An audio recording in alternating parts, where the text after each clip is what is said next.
Azkenean bai, joan behar dugu. Ikasketak izta berria, irianego batean, jendeago, Baina hemen geratuko da gure bihotzaren zatirik handiena.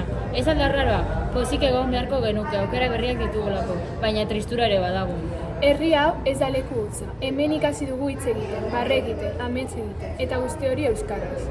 Nik falta motakudan gauza asko daude. Aunaren izan moduz, lagun arteko txantzak, frontoiko partida, euskarazko bertso afariak, eta batez ere euskara entzuteak ala naturaltasunez.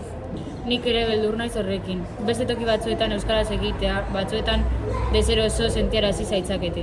Nik ere bai, euskaraz bizitzea ez hizkuntza bat jakitzea bakarrik. Euskaraz bizitzea identitatea da, nortasuna, gure historia eta gure etorkizuna. Horregatik kanpoan ere euskal libruak irakurriko ditut, euskaraz idatziko dut. Eta doan bakoitzean euskaraz hitz egingo dut. Eta beste euskaldunak bilatuko ditut. Euskal elkarte batean izena emango dut.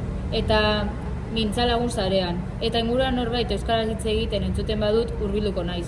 Hori da, ez gara bakarrik egongo. Eta norbaite galdetzen badu zergaitzik hitz egiten dugun euskaraz, erantzungo diogu, zergaitzik ez?